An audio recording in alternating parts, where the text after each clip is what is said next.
outside. And the police were supposed to be protecting Amaechi, were doing whatever they did. In addition, some of Amaechi's security forces have been removed. This I have checked. I'm not saying it's left without any security whatsoever. And we're sitting down here pretending that nothing is happening, pretending that Boko Haram, a very serious threat, is all we have to cope with. But the grounds under us are being eroded. I'm talking about the democratic grounds on which we are supposed to stand. I'm laying this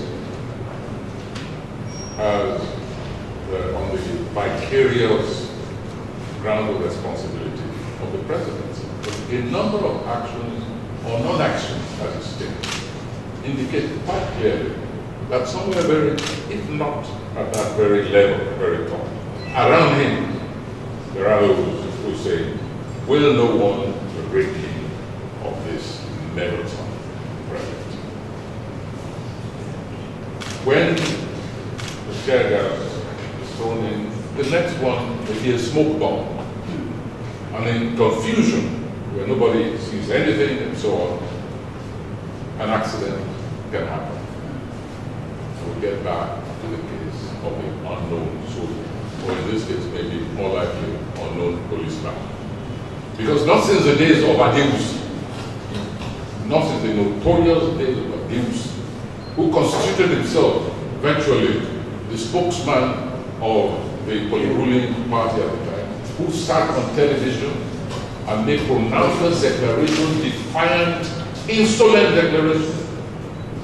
This Inspector General Adeus, or whatever it was, the right was at the time. Not since that period have we had a policeman like Mbu taking the stage, contradicting the governor in the most disrespectful way, as if it's not being paid from the coffers of this nation.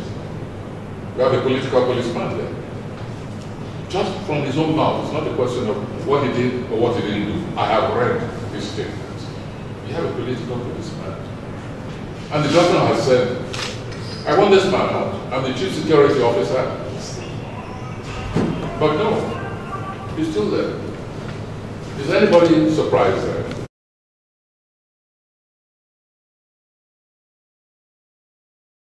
By a number of months and so on, he slept the night in the crypt of the murdered Archbishop as a show of penance. The important thing was that they are buried of an Archbishop.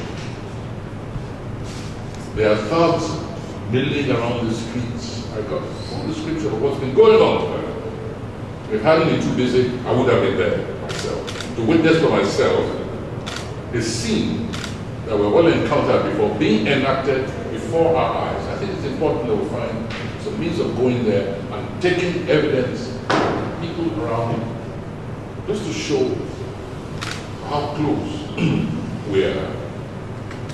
Either deliberately or through negligence, how close we are to existing under a feudal monarchy.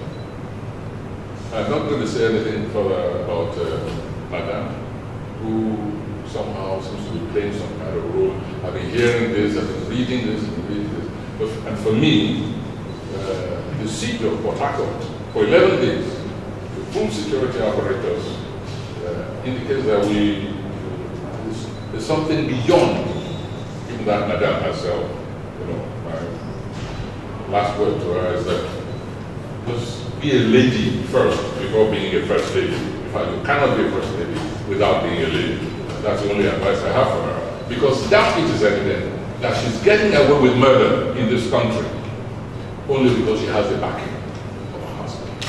And that she's being used, in my view, politically.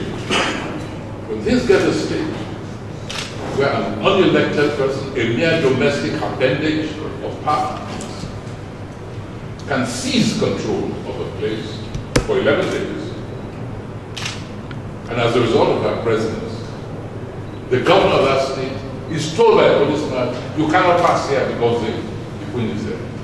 I mean, what sort of jungle are we living in?